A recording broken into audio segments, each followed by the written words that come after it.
السلام علیکم ورحمۃ اللہ وبرکاتہ۔ کیا حال ہے سب کا؟ ویکینڈ اچھا گزرا؟ الحمد للہ۔ نحمدہ ونصلی علی رسولہ الکریم، اما بعد فاعوذ باللہ من الشیطان الرجیم، بسم اللہ الرحمن الرحیم۔ رب اشرح لی صدری ویسر لی امری واحلل عقدۃ من لسانی یفقہوا قولی۔ جیسا کہ آپ سب جانتے ہیں کہ نیا سال شروع ہو چکا ہے محرم الحرام کے مہینے سے۔ محرم اللہ کا مہینہ ہے، ہجری سال کا پہلا مہینہ، اور یہ حرمت والے مہینوں میں سے سب سے آخری مہینہ ہے، یعنی تین جو پے در پے مہینے ہیں ان میں سے آخری مہینہ ہے۔ اور وہ پے در پے مہینے ذوالقعدہ، ذوالحجہ اور محرم ہے، اور رجب الگ سے ہے۔ مہینوں کی گنتی کے بارے میں سورۃ التوبہ میں اللہ سبحانہ وتعالیٰ ارشاد فرماتے ہیں، إن عدة الشهور عند الله 12 شهرا في كتاب الله 12 شهرا في كتاب الله يوم خلق السماوات والأرض منها 4 حرم ذلك الدين القيم فلا تظلموا فيهن أنفسكم وقاتلوا المشركين كافة كما يقاتلونكم كافة واعلموا أن الله مع المتقين۔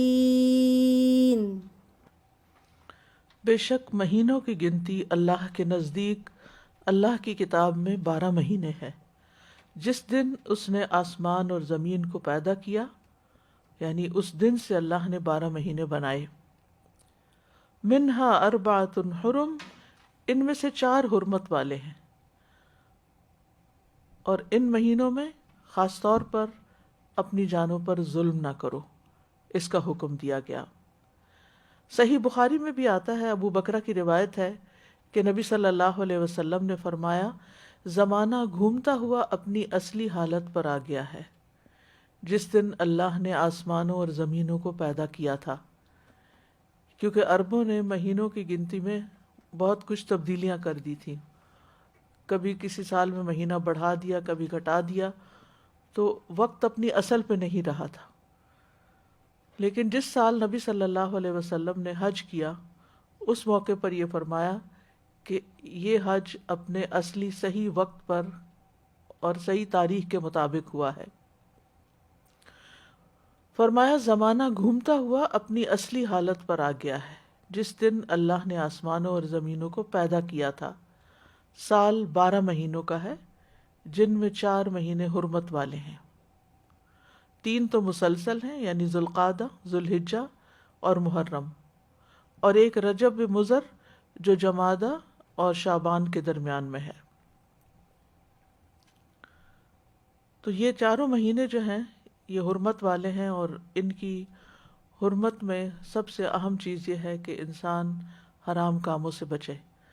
ویسے تو انسان کو پوری زندگی ہی غلط کاموں سے بچنا چاہیے، لیکن اللہ سبحانہ وتعالیٰ نے ہماری یاد دہانی کے لیے، ہمیں شوق دلانے کے لیے بعض مہینوں کو بعض پر فضیلت بخشی ہے، اور پھر ان میں خاص کام کرنے کو کہا ہے، جیسے رمضان میں روزے رکھنے سے کا حکم ہے، ذوالحجہ میں حج کرنے کا حکم ہے۔ عربوں کے ہاں رجب میں زیادہ تر عمرہ کیا کرتے تھے، لیکن کوئی خاص اس کی ایسی فضیلت تو نہیں ہے۔ اسی طرح یہ جو 4 حرمت والے مہینے ہیں، ان کا جو خاص حکم ہے وہ یہ کہ ان میں اپنی جانوں پر ظلم نہ کرو۔ یعنی اپنی جان پہ ظلم کرنے کا کیسے ہوتا ہے؟ 2 طرح سے ہوتا ہے۔ ایک تو یہ کہ انسان گناہ کے کام کرے۔ جن مہینوں میں نیک کام کرنے کا ثواب بڑھ جاتا ہے، ان مہینوں میں گناہ کرنے کی سزا بھی زیادہ ہوتی ہے اور اس کی ممانعت بھی زیادہ ہوتی ہے۔ تو بطور خاص کیونکہ اگر سال کے یہ 4 مہینے انسان اچھی طرح پریکٹس کرے تو پھر باقی مہینوں میں بھی اللہ کی حرمتوں کو پامال نہیں کرے گا۔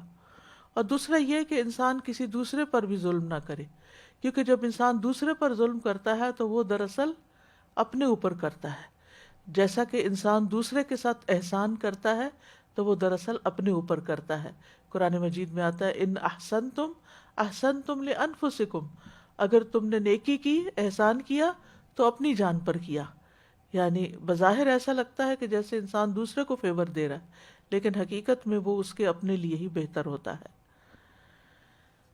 محرم کو اللہ کا مہینہ قرار دیا گیا ہے، یہ اس مہینے کے فضائل میں سے ہے۔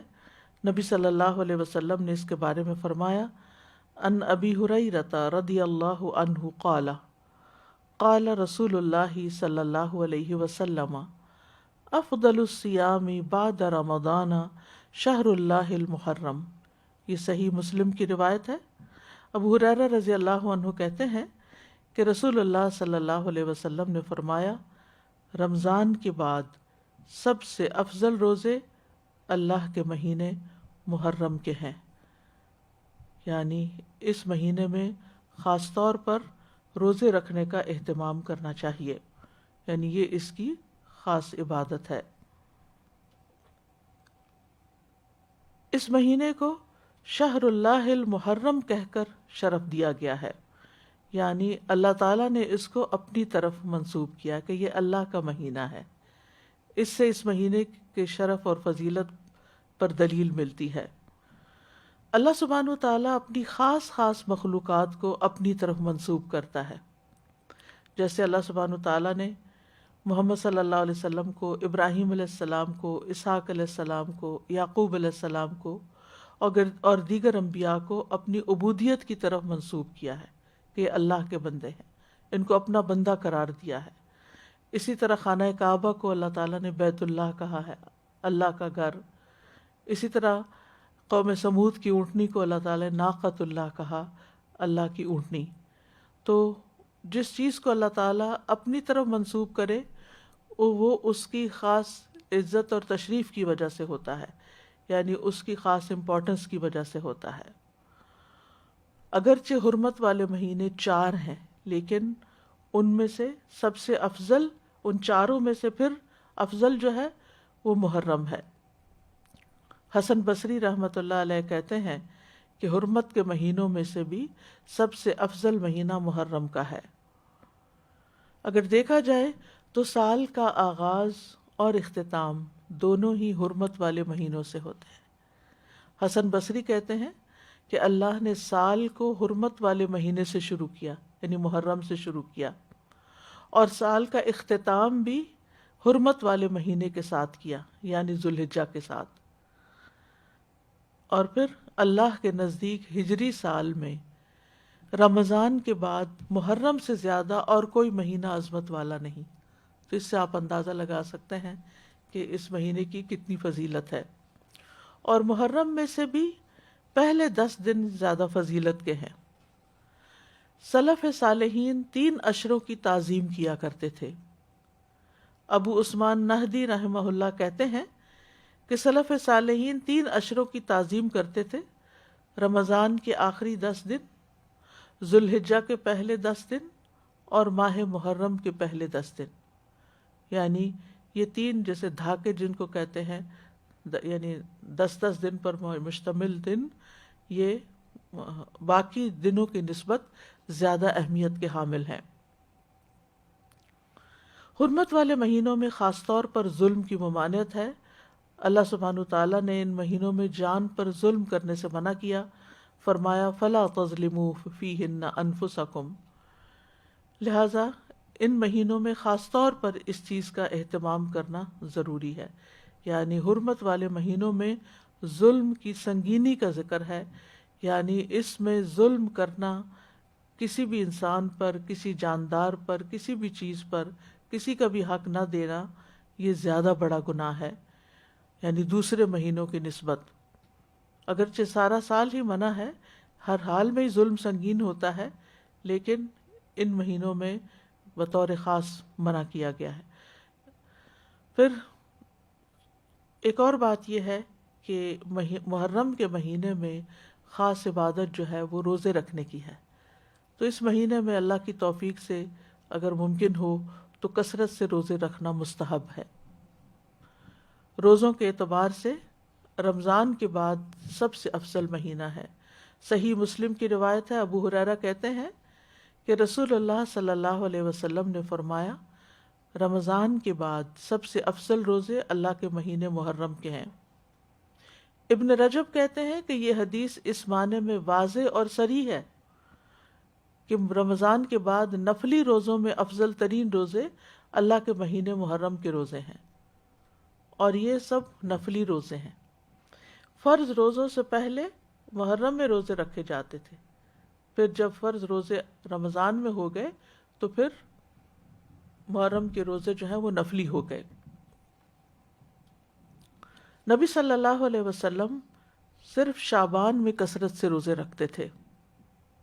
عائشہ رضی اللہ تعالی عنہا روایت کرتی ہیں کہ نبی صلی اللہ علیہ وسلم شعبان کے مہینے سے زیادہ کسی اور مہینے میں نفلی روزے نہیں رکھتے تھے. مطلب آپ نے محرم کا سارا مہینہ روزے نہیں رکھے یا شعبان سے زیادہ نہیں رکھے. اسی طرح صحیح بخاری کی روایت ہے، ابن عباس کہتے ہیں نبی صلی اللہ علیہ وسلم نے رمضان کے سوا کبھی پورا ایک مہینہ روزے نہیں رکھے. تو اگرچہ اس مہینے کے روزے افضل ہیں لیکن پورا مہینہ رکھنے کی ضرورت نہیں ہے. آپ روزے رکھتے حتیٰ کہ کہنے والا کہتا واللہ آپ کبھی افطار نہیں کریں گے، یعنی مسلسل رکھتے چلے جاتے تھے. اور افطار کرتے یعنی چھوڑ دیتے روزے رکھنا حتیٰ کہ کہنے والا کہتا اللہ کی قسم آپ کبھی روزے نہیں رکھیں گے. یعنی تو اس میں آپ کا جو پیٹرن تھا مسلسل تسلسل کے ساتھ روزے رکھنے کا وہ ہمیشہ کے لیے نہیں ہوتا تھا. اور یہ کیوں نہیں کیا آپ نے؟ اس لیے نہیں کہ آپ کے اندر طاقت نہیں تھی، اس لیے کہ امت کے لیے مشکل نہ ہو. کیونکہ امت میں بہت سارے لوگ ایسے ہوتے ہیں جو نبی صلی اللہ علیہ وسلم کی ہر بات کو کاپی کرنا چاہتے ہیں، ہر بات کو، ہر سنت کی پیروی کرنا چاہتے ہیں، تو پھر یہ چیز مشکل ہو جاتی. اب سوال یہ پیدا ہوتا ہے کہ نبی صلی اللہ علیہ وسلم محرم کی بجائے شعبان میں کثرت سے روزے کیوں رکھتے تھے؟ علماء کو اس مسئلے میں اشکال ہوا ہے کہ اگر محرم زیادہ افضل ہے تو آپ شعبان میں کیوں زیادہ روزے رکھتے؟ یہدیکم اللہ.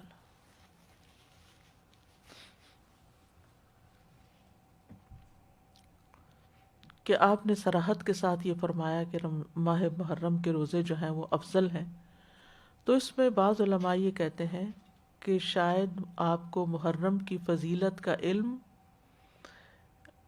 زندگی کے آخری ایام میں ہوا، یعنی شروع سے نہیں یہ بات بتائی گئی. اور یہ بھی ہو سکتا ہے کہ اس مہینے میں آپ کو کئی عذر پیش آ جاتے تھے جس کی وجہ سے آپ یہ روزے نہیں رکھ سکتے تھے، جیسے سفر ہے یا بیماری کا لاحق ہونا ہے. لیکن چونکہ آپ نے فرما دیا ہے کہ یہ افضل ہے تو بہرحال یہ افضل ہے، یعنی اس مہینے میں روزے رکھنا. اور اس مہینے میں سے بھی خاص طور پر 10ویں تاریخ کا روزہ رکھنا.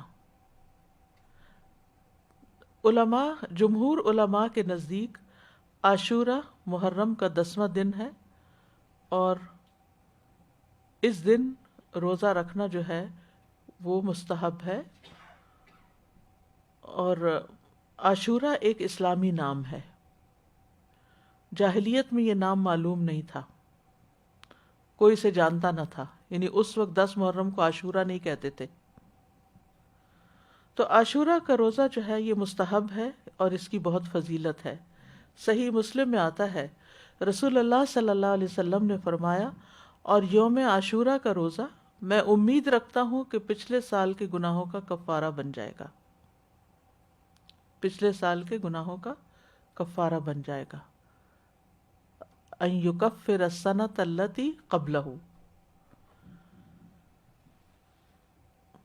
اب یہ گناہوں میں سے کیا مراد ہے؟ اس کے بارے میں آتا ہے کہ عاشورہ کا روزہ تمام صغیرہ گناہوں کا کفارہ بنتا ہے اور کبیرہ گناہوں میں کمی کا باعث بنتا ہے، یعنی اس میں تخفیف ہوتی.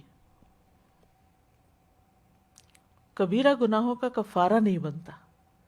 مثلا اگر کسی نے کسی کو قتل کر دیا، اللہ نہ کرے، یا اسی طرح کوئی شراب پیتا ہے، یا کوئی زنا کرتا ہے، یا کوئی اور اس طرح کے بڑے بڑے گناہوں کے کام کرتا ہے، اور وہ کہے کہ میں عاشورہ کا روزہ رکھ لوں گا اور میرا سب کچھ معاف ہو جائے گا، تو ایسا نہیں ہے. کبیرہ گناہوں پر حدود بھی ہیں، کبیرہ گناہوں پر بعض اوقات کفارہ بھی ہے، توبہ ہے، یعنی ان کا معاملہ الگ ہے. لیکن چھوٹے چھوٹے گناہ جو انسان سے ہو جاتے ہیں، کوتاہیاں ہو جاتی ہیں، غفلتیں ہو جاتی ہیں، تو ان کا کفارہ جو ہے وہ 10 محرم کے روزے سے ہوتا ہے، 1 سال کا. اور اگر کسی کے اعمال نامے میں صغیرہ گناہ نہ ہو، خوش قسمت ہو، تو پھر اس کے اعمال نامے میں اس روزے کے بدلے نیکیاں لکھ لی جاتی ہیں اور اس کے درجات بلند کر دیے جاتے ہیں. اور پھر اگر کسی کا کوئی ایک آدھ کبیرہ گناہ ہو، جیسے والدین کو ستانا ہے، یا کوئی اور اس طرح کے کام ہے، یا غیبت کر لی کسی نے، کسی پہ الزام لگا دیا نہ سمجھی میں، کچھ ہوتے ہیں جان بوجھ کے کرنا، کچھ ہوتے ہیں کہ ایسے منہ سے بات نکل جاتی، یعنی آپ کا ارادہ نہیں تھا کہ کسی کی آپ برائی کریں، لیکن کسی نے آپ کے سامنے کسی کی شکایت کی تو آپ نے بھی کوئی ساتھ جملہ بول دیا. کئی دفعہ ایسے ہوتا ہے نا کہ ہاں وہ تو ہے ہی ایسا، آپ نے تائید کر دی، تو اب بہرحال آپ نے کسی کی برائی تو کر ہی دی. تو ہو سکتا ہے کہ کسی کے اعمال نامے میں بہت زیادہ ایسی چیزیں نہ ہوں، خال خال کبھی کبھار کی ہوئی ہوں، تو پھر امید کی جا سکتی ہے کہ اس کے لیے یہ ان گناہوں سے بھی کفارے کا باعث بنے گا. جی obviously یعنی کہ جو سننے والا اور ہاں میں ہاں ملانے والا ہے وہ اس کے ساتھ شریک ہو جاتا ہے گناہ میں. پھر اہل و عیال اور اپنے ماتحت لوگوں کو بھی اس دن روزہ رکھوانا چاہیے، یعنی صرف آپ خود ہی نہ رکھ لیں، اپنے بچوں کو بھی کہیں، گھر میں بھی بتائیں، رشتہ داروں کو بتائیں، اوروں کو بھی قائل کریں. یعنی انسان کو چاہیے کہ اپنے اہل و عیال اور جن لوگوں کی ذمہ داری اس پہ عائد ہوتی ہے ان کے بارے میں اس روزے کے حوالے سے خاص خیال رکھیں. سحری کے لیے ان کو جگائیں، ان کو سحری بنا کے دیں، ان کو روزہ رکھنے پر مدد کریں، تو ان کا بھی ثواب آپ کو مل جائے گا. ربیہ بنت معوذ رضی اللہ عنہما سے روایت ہے، وہ کہتی ہیں کہ نبی صلی اللہ علیہ وسلم نے عاشوراء کے دن صبح کے وقت انصار کی بستیوں میں یہ پیغام بھیجا کہ جس نے آج روزہ نہ رکھا ہو وہ باقی دن کچھ نہ کھائے، اور جس نے روزہ رکھا ہو وہ روزے سے رہے. یعنی جس نے تو صبح سے کچھ نہیں کھایا وہ اب کچھ نہ کھائے، اور جس نے اگر کچھ کھا بھی لیا باقی دن کا روزہ رکھ لے. یعنی اتنی تاکید ہے. ربیہ کہتی ہیں کہ اس حکم کے بعد ہم عاشوراء کا روزہ رکھتی تھیں اور اپنے بچوں کو بھی رکھواتی، نیز انہیں بہلانے کے لیے ہم روئی کے کھلونے بنا دیتی. جب ان میں سے کوئی کھانے کے لیے روتا تو ہم اسے وہ کھلونا دے دیتی، یہاں تک کہ افطار کا وقت آ جاتا. یعنی بہلا پسلا کے بچوں کو بھی روزہ رکھوا دیتی. تو اس سے اندازہ کریں کہ اس روزے کی کتنی اہمیت ہے. پھر اسی طرح اہل کتاب بھی یہ روزہ رکھا کرتے تھے، یعنی جو مدینہ میں یہودی تھے وہ بھی یہ روزہ رکھتے تھے. تو نبی صلی اللہ علیہ وسلم نے ان کی مخالفت کرتے ہوئے 10ویں کے ساتھ 9ویں کے روزے کو بھی مستحب قرار دیا. عبداللہ بن عباس سے روایت ہے، وہ کہتے ہیں کہ جب رسول اللہ صلی اللہ علیہ وسلم نے یوم عاشوراء کا روزہ رکھا اور اس کا روزہ رکھنے کا حکم دیا تو صحابہ نے عرض کی، اللہ کے رسول، یہی دن ہے جس کی یہود و نصارہ تعظیم کرتے ہیں. یعنی ان کے نزدیک بھی یہ دن بڑا امپورٹنٹ ہے. اس پر رسول اللہ صلی اللہ علیہ وسلم نے فرمایا، جب آئندہ سال ہوگا تو اگر اللہ نے چاہا ہم 9ویں دن کا بھی روزہ رکھیں گے. اس کے بعد آئندہ سال نہیں آیا کہ رسول اللہ صلی اللہ علیہ وسلم وفات پا گئے، اور یہ صحیح مسلم کی روایت ہے. دوسری روایت میں یہ الفاظ ہیں، عبداللہ بن عباس کہتے ہیں کہ رسول اللہ صلی اللہ علیہ وسلم نے فرمایا، اگر میں آئندہ سال تک زندہ رہا تو لازماً 9ویں کا روزہ رکھوں گا. ابو بکر کی روایت میں ہے، ابن عباس نے کہا آپ کی مراد عاشوراء کے دن سے تھی، یعنی 10ویں کی بجائے 9ویں کا رکھوں گا، یہ بھی مراد لی گئی. لیکن بہتر یہی ہے کہ وہ 10ویں، کیونکہ اس پر آپ کا قول ہے کہ وہ پورے سال کے گناہوں کا کفارہ ہے، اور اس کے ساتھ نومی کا روزہ رکھ لیا جائے تاکہ 2 دن ہو جائیں. اور جو 9 محرم کا روزہ نہ رکھ اور جو 9 محرم کا روزہ نہ رکھ سکے تو وہ 10ویں کے ساتھ 11ویں کا روزہ رکھ لے. اور اس دفعہ تو جمعرات کا روزہ آ رہا ہے 8 کو شاید، پھر اس کے بعد 9ویں کا آ جائے گا، پھر 10ویں کا آ جائے گا، پھر 11ویں کا آ جائے گا، پھر اس کے بعد شاید منڈے آ جائے، پھر اس کے بعد ایام بیز آ جائے. تو جمعرات سے جمعرات تک پورا عشرہ ہی افضل بن جاتا ہے.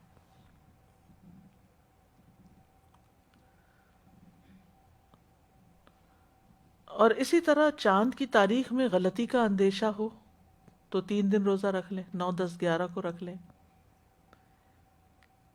تو اس بات میں کوئی رکاوٹ نہیں کہ 10ویں تاریخ کے بارے میں احتیاط برتی جائے. بعض اوقات اختلاف مطالعے کی وجہ سے لوگ کنفیوژن کا شکار ہوتے ہیں، آپس میں جھگڑتے ہیں، آج 9ویں ہے یا آج 10ویں ہے، آج کیا ہے کیا نہیں. تو ایسی صورت میں اگر انسان ایک دن پہلے کا روزہ بھی رکھ لے تو کوئی حرج نہیں. بعض علماء کے نزدیک عاشورہ کے روزے کے 3 مراتب ہیں. پہلا، 3 دن روزے رکھنا. مرتبہ کا مطلب یہ کہ بلند درجہ ہے یہ. 9ویں، 10ویں اور 11ویں کا روزہ رکھنا. اور اس بارے میں ایک ضعیف روایت بھی بیان کی جاتی ہے، اور بعض سلف صالحین سے بھی وارد ہوا ہے کہ وہ احتیاط کے طور پر ایسا کیا کرتے تھے، احتیاط کے طور پر ایسا کرتے تھے. دوسرا درجہ کیا ہے؟ 9ویں اور 10ویں کا روزہ رکھنا.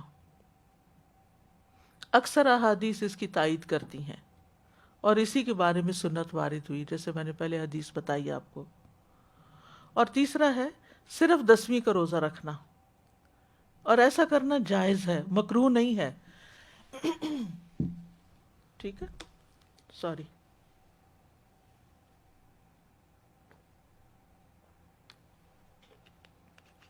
ایسا کرنا مکروہ نہیں ہے. کیا مکروہ نہیں ہے؟ خالی 10ویں کا روزہ رکھنا. یعنی جن کو اللہ تعالیٰ توفیق دے تو وہ اعلیٰ درجے کا کام کرے، 3 دن روزہ رکھے، 9ویں، 10ویں، 11ویں. جو 3 نہیں رکھ سکتے وہ کم از کم 2 دن کا رکھیں، 9ویں 10ویں کا رکھیں یا 10ویں 11ویں کا رکھیں. اور جن کے لیے بہت ہی مشکل ہے وہ کم از کم 10ویں تاریخ کا روزہ ضرور رکھ لیں. یہ بات واضح کرنا اس لیے ضروری ہے کہ اگر کوئی 9 اور 10 کا نہیں رکھ سکتا، صرف 10 کا رکھ رہا ہے، تو اس پر نکیر نہ کی جائے، اس کو برا بھلا نہ کہا جائے، یا یہ نہ کہا جائے کہ تم نے غلط کیا. یہ غلط نہیں ہے، یہ درجے اور مرتبے ہیں.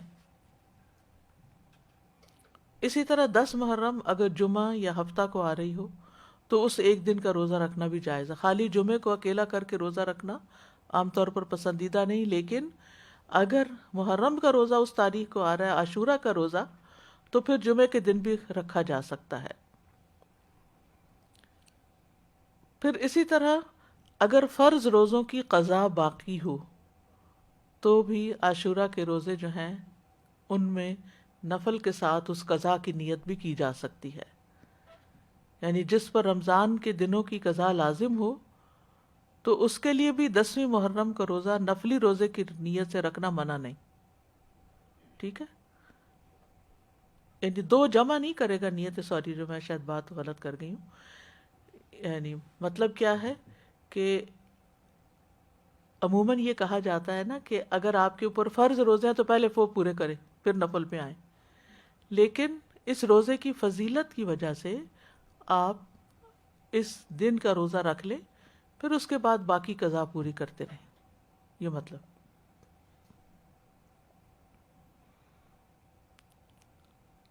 یعنی فرض کی قضا سے پہلے خاص دن کا نفلی روزہ رکھنا جائز ہے. یہ ہے مسئلہ. یعنی اگر کسی نے ابھی فرض پورے نہیں کیے تو نفلی سے محروم نہ رہے.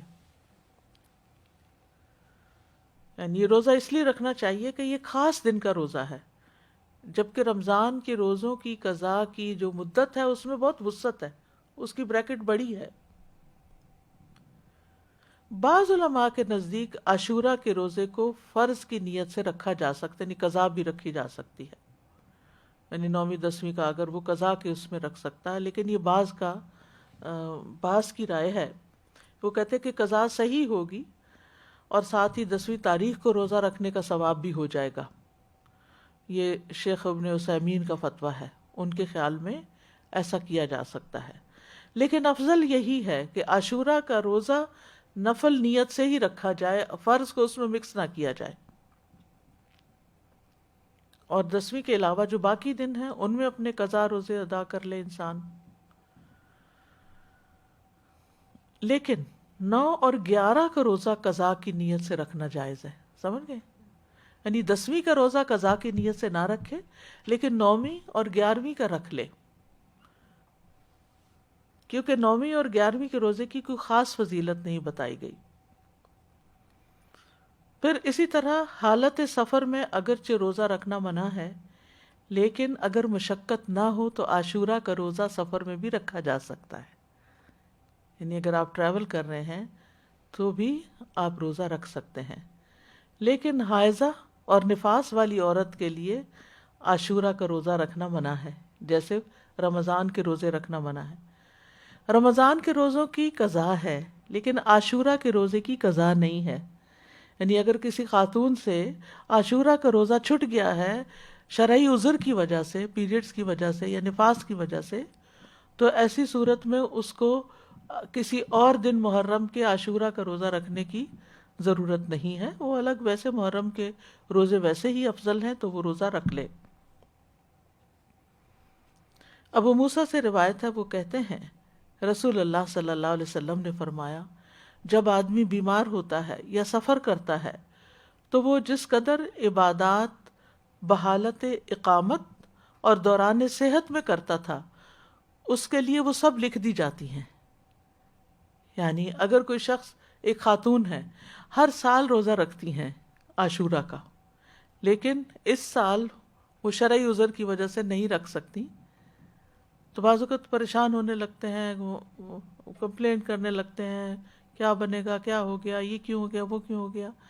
نہیں، یہ تو اللہ کی طرف سے ہے ایک عذر، آپ نے خود اپنے آپ، یعنی کہ کوئی بھی خاتون خود اپنے ایام تو نہیں شروع کر سکتی، تو اللہ کا ایک طریقہ ہے، ایک فطری طریقہ ہے، اور اس کو اپنے وقت پر ہی جب اللہ کا حکم ہوتا ہے شروع ہونا ہوتا ہے، تو ایسی صورت میں اس کو یہ تسلی رکھنی چاہیے کہ میں نے صحت کی حالت میں جو روزے رکھے ہیں، انشاءاللہ اگر اس دفعہ میں عذر کی وجہ سے نہیں رکھ سکتی تو اللہ تعالیٰ مجھے اس کا بھی اجر دے دے گا۔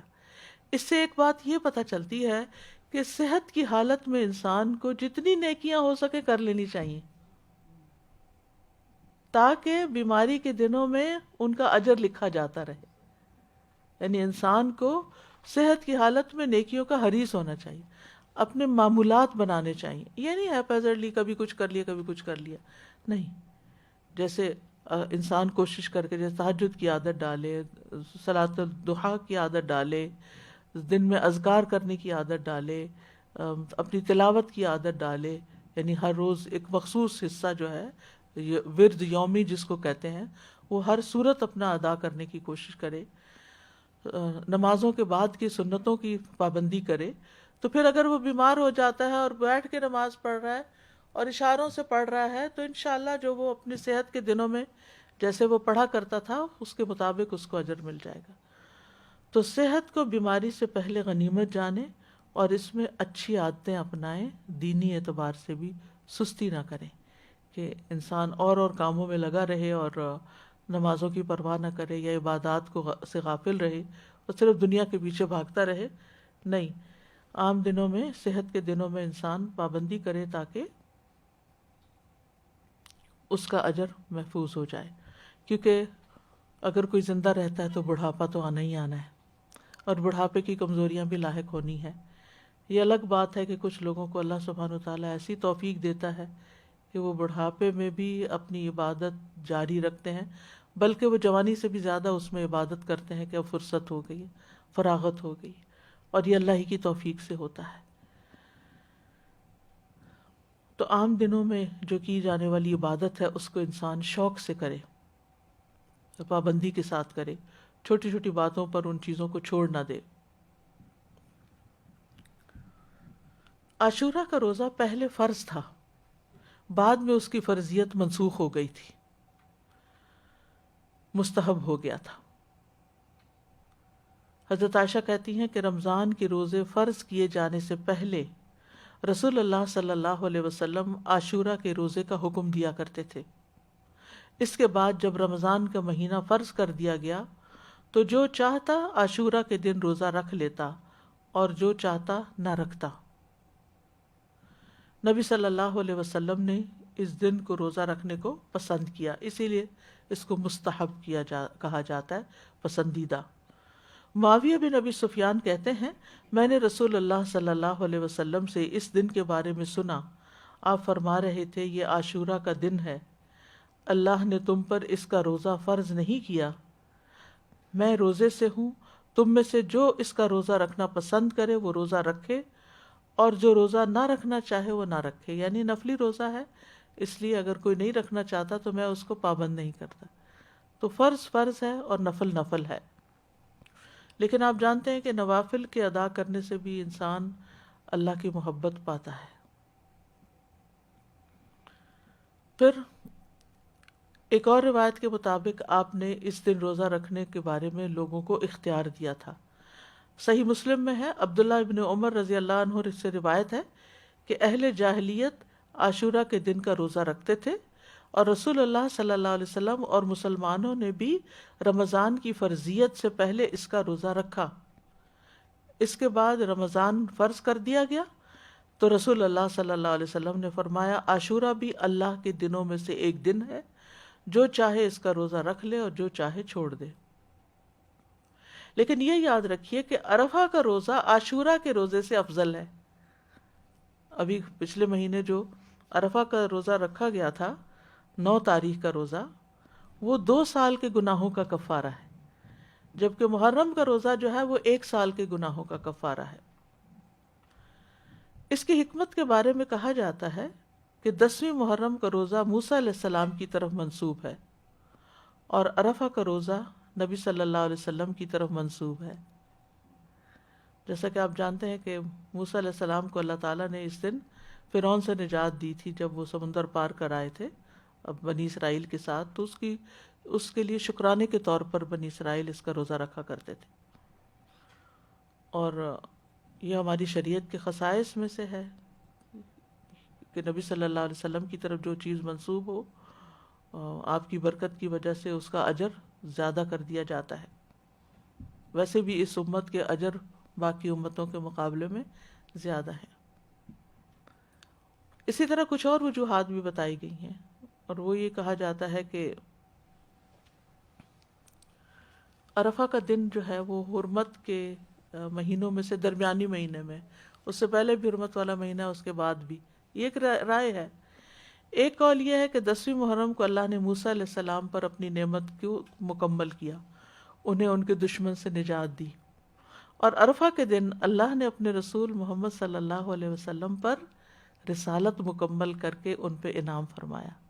الیوم اکملت لکم دینکم واتممت علیکم نعمتی ورضیت لکم الاسلام دینا۔ اور دین میں حاصل ہونے والی مکمل نعمت جسم میں حاصل ہونے والی مکمل نعمت سے زیادہ افضل ہے۔ یعنی بنی اسرائیل کو نعمت ملی تھی جسمانی آزادی کی، جو فرعون نے ان کو غلام بنا رکھا تھا، اور محمد صلی اللہ علیہ وسلم کی امت کو کامل دین ملا اس دن۔ تو دین جو ہے وہ جسم سے افضل ہے۔ دینی نعمتیں، روحانی نعمتیں جسمانی نعمتوں سے افضل ہوتی ہیں، لیکن ہم عام طور پر جسمانی نعمتوں کے حصول کے لیے زیادہ کوشش بھی کرتے ہیں اور زیادہ ایکسپرٹیز حاصل کرتے ہیں۔ پھر اسی طرح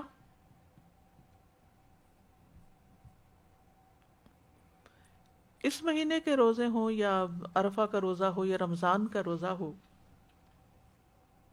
روزوں کے اپنے جسمانی اور نفسیاتی فوائد ہیں، ٹھیک ہے، اور بعض اوقات انسان کی عقل سے باہر ہے۔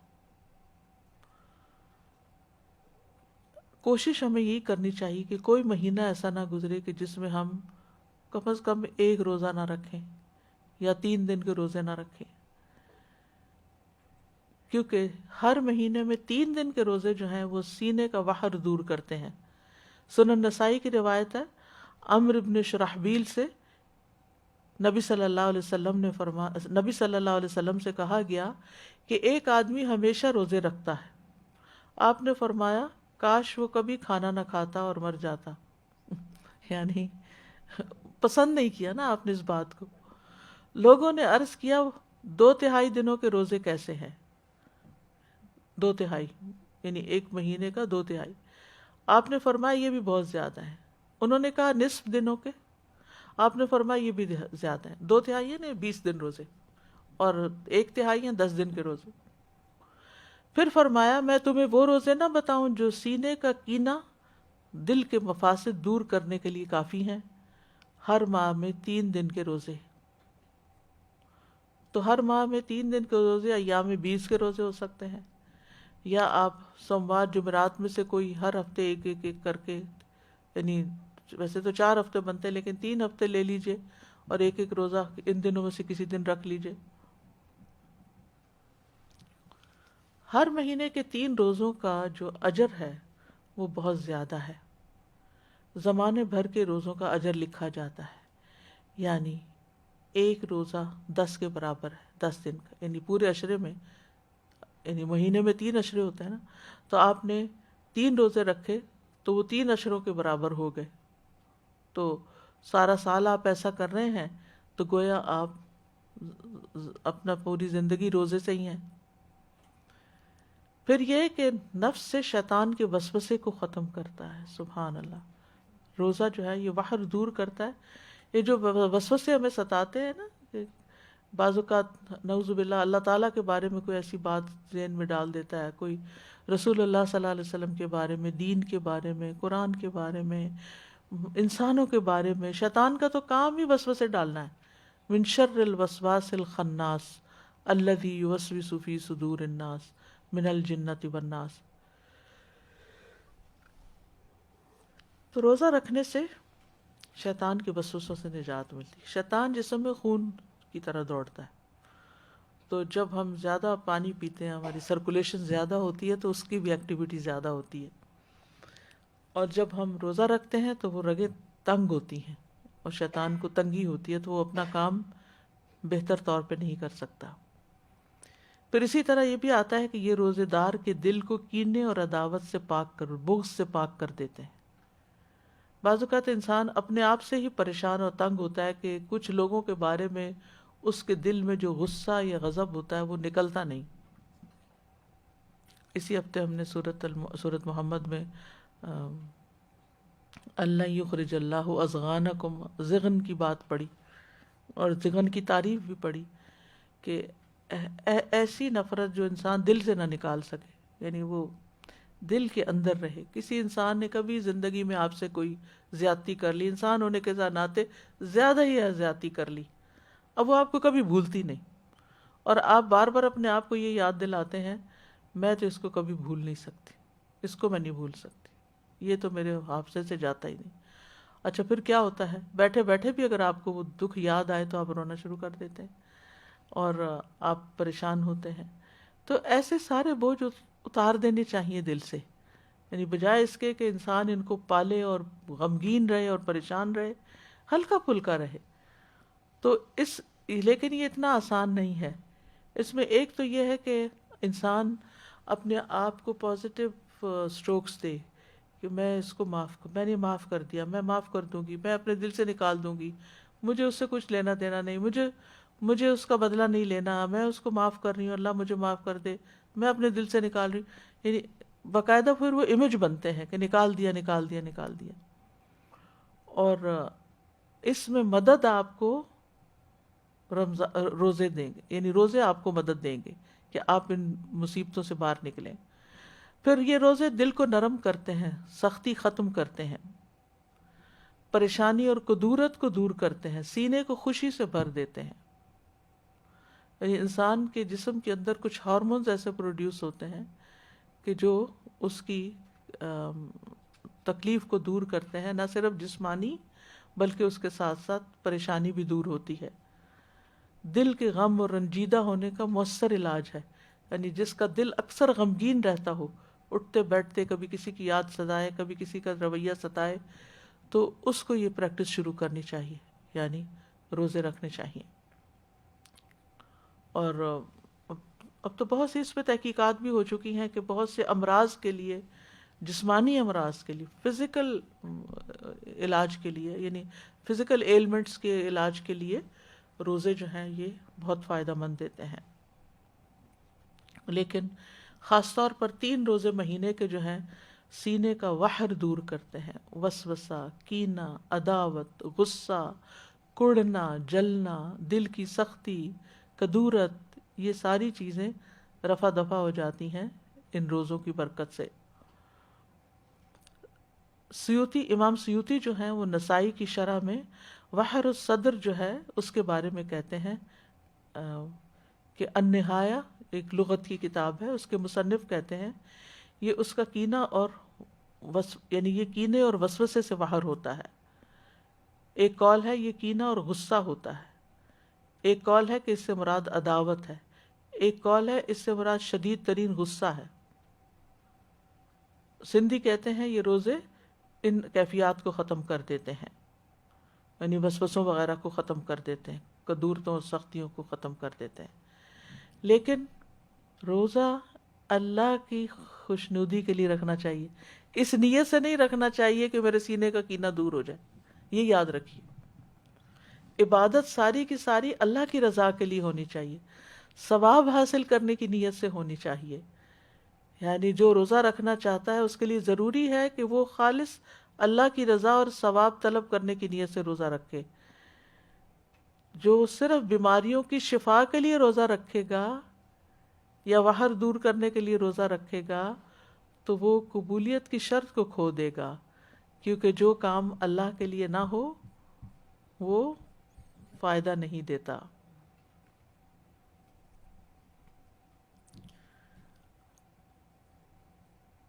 تو بہرحال 10ویں محرم کا دن کی ہم بات کر رہے تھے اور روزے کی بات کر رہے تھے. تو 10ویں محرم کا دن جو ہے ہر دور کے مسلمانوں کے درمیان ایک تعلق بھی قائم کرتا ہے. صحابہ نے رکھا، پھر تابعین نے، پھر تبع تابعین نے، پھر امت کے باقی نیک لوگوں نے، پھر آج ہم بھی رکھ رہے ہیں. تو ہم سب کا ایک کنیکشن ہو جاتا ہے، نیکی کے کام میں ایک تعلق ہو جاتا ہے. اور ہمارے جو ایک ایمانی بھائی چارہ ہے اس کو وہ عملاً ثابت کرتا ہے. والمؤمنون والمؤمنات بعضهم اولیاء بعض، مومن مرد اور عورتیں ان کے بعض کے دوست ہیں. اور یہ دوستی صرف اپنے زمانے کے لوگوں کے لیے نہیں بلکہ پیچھے سے چلی آ رہی. اور 10ویں محرم کا دن شکر ادا کرنے اور مصیبتوں میں اللہ سے مدد طلب کرنے کا دن ہے. اس دن موسیٰ علیہ السلام سے ان کی قوم نے کہا انا لمدرکون، سورۃ الشعراء کی آیت نمبر 61 ہے. تو موسیٰ علیہ السلام نے جواب دیا کلا ان معی ربی سیہدین، ہرگز نہیں، بے شک میرے ساتھ میرا رب ہے، وہ مجھے ضرور راستہ بتائے گا، وہ میری مدد کرے گا. تو بہرحال جب قوم پار ہو گئی تو پھر موسیٰ علیہ السلام نے شکرانے کے روزے کے لیے کہا. جاہلیت میں لوگ اس دن کی تعظیم کرتے تھے اور اس دن کعبے کا غلاف پہناتے تھے، یعنی یہ دن انہوں نے کعبے پر غلاف پہنانے کے لیے خاص کیا ہوا تھا. حضرت عائشہ کہتی ہیں کہ لوگ رمضان کے روزے فرض ہونے سے پہلے عاشورہ کا روزہ رکھتے اور اس روز کعبہ کو غلاف پہنایا جاتا تھا. تو بہرحال 10ویں محرم کا روزہ تعظیمی اور شکرانے کا روزہ ہے، اور یہ ایک یاد دہانی ہے کہ کس طرح اللہ تعالیٰ نے موسیٰ علیہ السلام کو نجات دی اور ان کے دشمنوں کو ہلاک کیا. اور یہ اس بات کی بھی یاد دہانی ہے کہ اللہ تعالیٰ کس طرح مومنوں کی مدد کرتا ہے اور مومنوں کے دشمنوں کو غارت کر دیتا ہے. اس مہینے میں کچھ بدعات وغیرہ بھی رائج ہیں، اور کچھ لوگوں نے اس مہینے کو حضرت حسین رضی اللہ تعالیٰ عنہ کے ساتھ خاص کر دیا ان کی شہادت کے واقعے سے. ان کی شہادت تو بعد میں ہوئی، اور یہ جتنی باتیں میں نے آپ کو بتائی ہیں یہ ان سے پہلے کی ہی ہمارے دین میں موجود ہیں. تو ہمیں یہ دیکھنا چاہیے کہ شہادت جو ہے وہ حضرت عمر کی بھی ہوئی ہے، حضرت عثمان کی بھی ہوئی ہے، حضرت علی کی بھی ہوئی ہے، حضرت حسین رضی اللہ عنہ کی بھی ہوئی ہے، ان کے گھر والوں کی بھی ہوئی ہے، اور بھی امت میں بہت سے لوگوں کی ہوئی. جنگ بدر میں بہت سے لوگ شہید ہوئے، جنگ بدر میں کچھ لوگ شہید ہوئے، جنگ احد میں بہت سے لوگ شہید ہوئے. تو شہادت تو ایک بہت اعلیٰ درجے کا مقام ہے، اور شہید لوگ جو اللہ تعالیٰ کے پاس شہید ہو کر پہنچتے ہیں، یستبشرون بنعمت من اللہ، وہ اللہ کی نعمتیں جو ان کو وہاں ملتی ہیں ان پر خوش ہوتے ہیں. تو اس لیے ہمیں ان کے لیے دعا کرنی چاہیے، لیکن دین میں ایسے کام نہیں کرنے چاہیے جو نبی صلی اللہ علیہ وسلم نے نہیں کیے، بلکہ ان سے منع بھی کیا. آپ صلی اللہ علیہ وسلم نے فرمایا، وہ شخص ہم میں سے نہیں جو اپنے رخسار پیٹے، کپڑے پاڑے اور جاہلیت کی باتوں کی طرح باتیں کرے. مومن مصیبت کے وقت صبر کرتا ہے، اجر کی نیت رکھتا ہے، تقدیر پہ راضی رہتا ہے. تو اس دن کو نہ ہی جشن کا دن بنانا چاہیے اور نہ ہی غم کا دن بنا لینا چاہیے، بلکہ وہ کرنا چاہیے جس کی ہمیں قرآن و سنت سے تعلیم ملتی ہے. اللہ تعالی ہمیں عمل کی توفیق عطا فرمائے.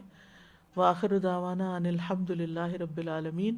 اگر آپ کے ذہن میں کوئی بات ہے تو آپ کر سکتے ہیں، کوئی ریفلیکشنز آپ دینا چاہیں یا کوئی سوال پوچھنا چاہیں تو موسٹ ویلکم.